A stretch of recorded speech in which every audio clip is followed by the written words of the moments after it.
Welcome to Shan Thever Law Firm. Our law firm has a well-respected immigration team. Our team has helped people from all over the world to obtain business visas, investment visas, higher education visas, and family visas to come to the United States to live their dreams. Shan Thever founded this firm in 1982. For the last 33 years, he has led his team in representing some powerful and elite clients. He started his immigration practice when he was in the University of California at Los Angeles Law School. Thank you, Kate, for starting this visa discussion. Ladies and gentlemen, my name is Shan Thever. My law firm helps foreign investors come to the United States with their families to become permanent residents by investing $1 million or $500,000 in the U.S. economy. The investment should employ 10 U.S. workers for 2 years continuously. They can start a business, they can send their children to public schools, they can live in any states in the United States. Our firm has an extraordinary immigration team. Our team member, Tom Fischer, was a very high official of the United States Immigration Department. He was the regional director for the Immigration Department for Southern region of the United States. He served as an official for well over 20 years. He created policies for the department. He created procedures for the department. We have another team member, Solomon. Mr. Solomon has served as a visa officer for the American Embassy abroad for well over 20 years.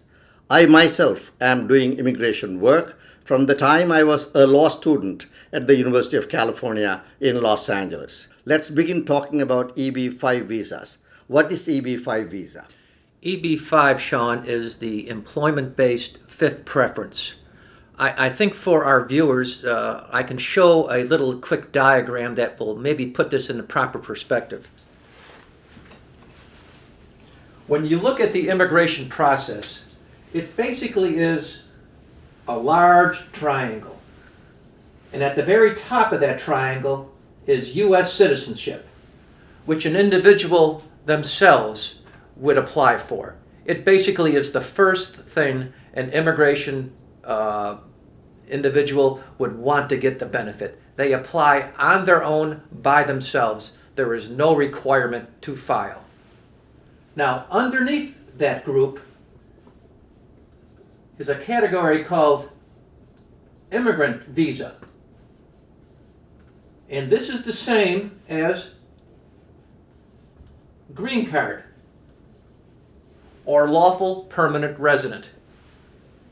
There are basically three ways that individuals get green cards. The first way would be, if eligible, through a family member. The second way would be through employment. And employment is broken down into EB-1, 2, 3, 4, and 5. And Sean, as you mentioned, the fifth one is the investor visa. Now, the investor visa has been in law, by law, since 1990, over 25 years. And there are approximately 10,000 visas allocated for investors. And since the program began, never have all 10,000 been used. So there are great opportunities for individuals who have income accumulation, personal property, or company equity to invest and to get a visa through that process. Let's talk about the money now. $500,000 to be invested in areas of high unemployment, or $1 million to be invested anywhere in the United States. Now, how do you prove that the source of money is what the immigration department would say is legitimate? It's money that they would accept as a legitimate investment in the United States. How does the immigration department go about doing that? They would look at what they call the source of funds. And the source of funds is probably one of the more difficult aspects of the process that an individual has to fulfill. This must be documented very, very clearly through wire transfers, property gifts, inheritance from deaths in the family, company assets and sales, things of that nature. And the government looks at this very, very closely, but we have the experience, Sean, to help people and to walk them through this process to make sure that they meet this qualification. And the $500,000 must be $500,000 for the right area. It would be a targeted area where there's a high unemployment rate in the U.S. or part of a regional program, versus the $1 million would be for any investment in the U.S., regardless of where it's located, regardless of what type of business it is. Now they can come with their spouses. They can come with their minor children. The minor children can go to public schools. And can they, as investors, create another business to do the business? That's question number one. Can they engage in any profession while they are here during that period of time? Part of the requirement for an investor, when that person makes the investment, that money is put basically directly into the business or into an escrow account. And this protects the individual from the funds being used for something that's not appropriate or not, that doesn't pertain to the investment.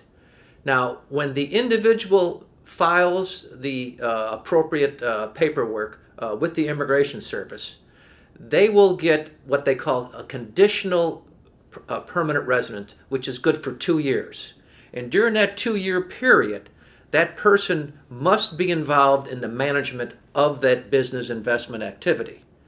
At the same time that person is involved with that business, if they're married, their spouse and their children are allowed to come over here, and they would get the same immigration benefit, permanent residency on a conditional basis. At the end of 2 years, they have the option to file for what we call removal of the conditional residence. And that then allows them to sell the property and turn it over to another buyer, regardless of where that person is. And at that time, the investor, their spouse, and the children become permanent residents. And if they turn the property over within a week or a month afterwards, they're free to invest and to live anywhere they want and to perform any type of business activity. Now, when you talk about the management of the business, being on the board of directors and doing something else, is that considered to be management of the business? Yes, it is. That would be a required, and it would be eligible and make them appear to be, as they should be, involved with the management of the company. They do not have to put in 40 hours on a day-to-day, minute-to-minute activity of going to work. They're there as the investor. They're there to oversee the investment of funds. They want to make sure that everything's taken care of. Of course, we would guide them through the process. We have that experience, you do especially, and we would make sure that there's no deviation from what is required by the law. Now, the spouse also can find gainful employment. Am I correct when she's here? Yes, that's correct. The spouse is allowed to perform work, as the children are allowed to enroll in public school, private school, wherever, just as anyone else in the United States is eligible. As I said in the beginning, we are a very powerful and extraordinary, experienced, and strong immigration team. Our immigration team will work for you. Please send us an email at shan@thever.com and tell us what your visa needs are. Please check our website, www.thever.com. Please call us at 310-489-7837. Thank you for visiting our website. We are your strategic partners for your visas.